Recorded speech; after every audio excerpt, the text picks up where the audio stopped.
the advent of mobile money and mobile money vendors all over the country has somehow, produced another form of, crime within our society, where you have mobile money in communities that probably security personnel might not be there, and so you have people moving from one location to the other and robbing, the traditional mobile money vendors. Now you have a telecom company, or MTN to be specific, writing to the Bank of Ghana or seeking permission to deploy mobile money kiosks, and then by so doing they will be taking deposit, also dispensing cash to those who would want to take cash or deposit cash. What I would say is that the Bank of Ghana and probably government would have to hold on. They should not just grant the license to MTN, because by doing that without a proper security and safety impact analysis, chances are that we are going to have another wave of crime, and it will be difficult for the police to counter. And so I would say that instead of that knee-jerk approach, we deploy some of these things, and then when it turns out to begin to create problems for us, then we begin to look for quick fixes. I would say the MTN or the Ghana, the telecommunication companies that would want to put in place this technology would have to let us see the security safety impact assessment document or policy document, and we would urge them to probably sit and coordinate with the Ghana police, who are the law enforcement agencies, or the internal security agents who must deal with crime.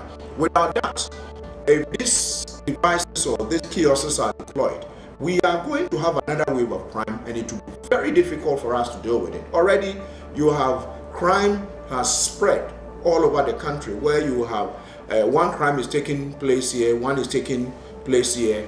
Even though the Ghana Police Service in the last 3 months have been able to deal with it and brought violent crime to about 95%, if we are not very careful and this permit is granted without a proper policy document governing how this is going to be done, we are at risk of being hit.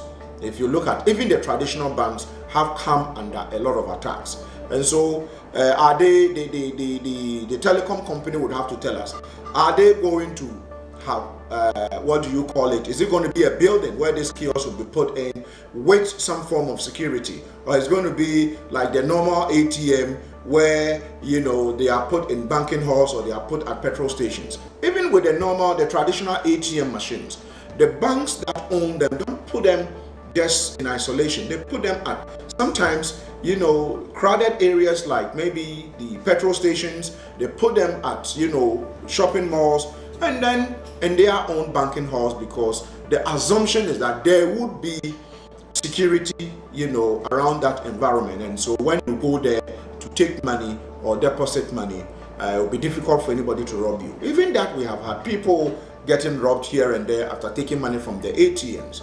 And so we need to be very careful how technology is used, even though this would come to ensure that deposits are collected timely and efficiently. We have to also be looking at the other side of it, which is very important.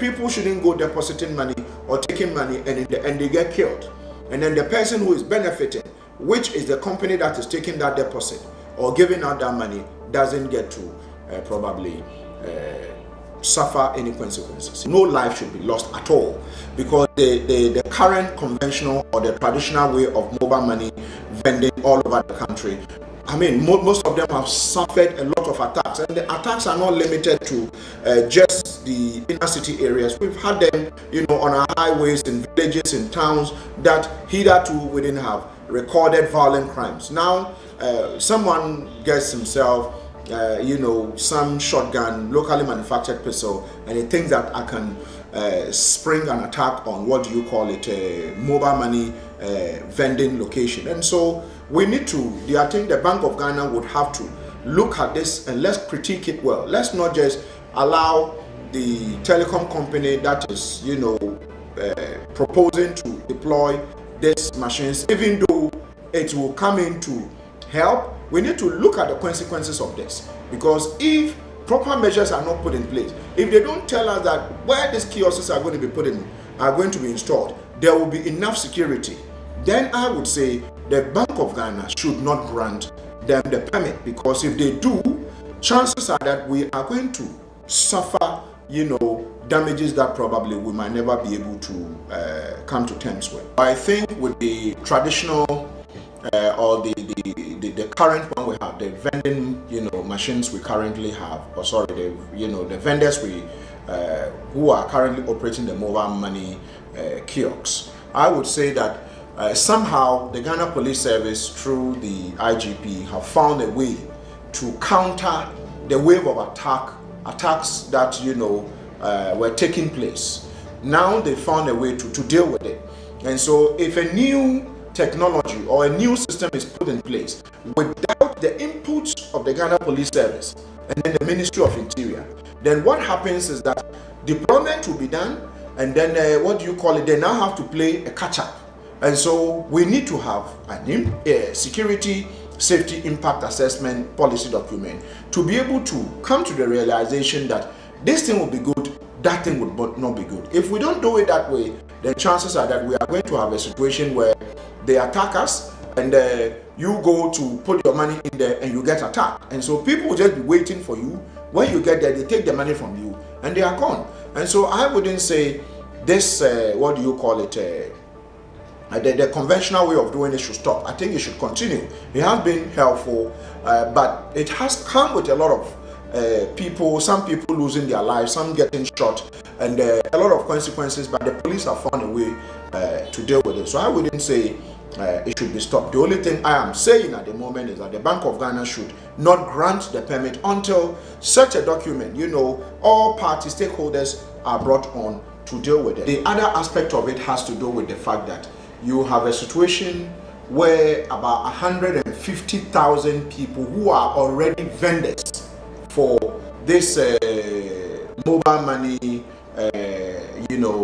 transactions that is taking place at the moment, who probably could lose their jobs. That itself, could mean a lot of, could translate into something that we might not be able to handle, because then statistics have shown that countries that have higher rates of unemployment, literally have higher rate of crime.